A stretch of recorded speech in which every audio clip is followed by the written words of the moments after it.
Young people between the age of 16 to 30 years old make up more than half of the world's population. In Malaysia, young people below the age of 40 makes up about almost 50% of the voter bloc as well. So why aren't young people being represented in politics? Why aren't young people speaking up? How many youth ministers do we actually have? I think these are questions that we need to ask as young Malaysians. So when we talk about youth participation in politics, what does it mean? Is it about holding a placard? Is it about recording yourselves complaining about a pothole in Bangsar? I think it's a range of many things. When it comes to youth representation and youth speaking up, it's about young people realizing their power and their agency as a Malaysian. First of all, when it comes to speaking up, you need to know your rights. What are you accorded to as a Malaysian citizen, right? You have the right to certain things in Malaysia. You have the right to speak up. You have the right to protest or gather in a peaceful assembly. You have the right to vote if you are legal. And these are all rights accorded to you by the federal constitution. The problem with issues in Malaysia is that certain issues only affect young Malaysians. For example,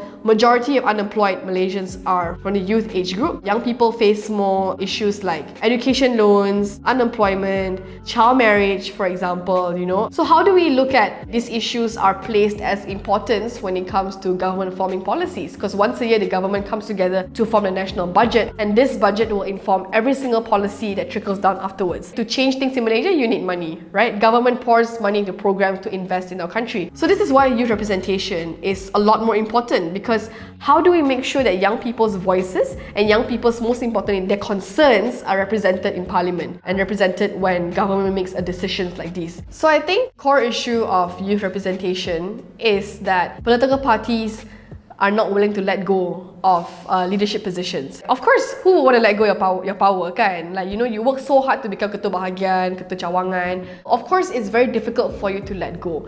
But as a politician, I think they need to remember why they went to politics in the first place. If it's truly to build a better country, it is truly to advocate for your community, I guess you need to understand that you need to make ways for innovative ideas. And innovative ideas comes in the form of diversity and inclusion. And this comes in the form of youth representation. Young people tend to be more hopeful, we're a lot more optimistic, and we're a lot more daring, I would say. Because young people, we have nothing to lose, right? We make mistakes and we learn. We don't have as much commitments as elder generation. We don't have as much responsibilities. And that can be a very good thing because it allows us the space to try out new things. It gives us the space to be adventurous. When we talk about young people being adventurous, it's not just going hiking ke apa, right? But maybe we can transform the culture of politics, right? Maybe we can push for political parties to be more concerned about climate change, because the World Economic Forum has said that the issue that young people care about the most is climate change. Around the world, young people are protesting about the environment, about forest fires, about melting ice caps.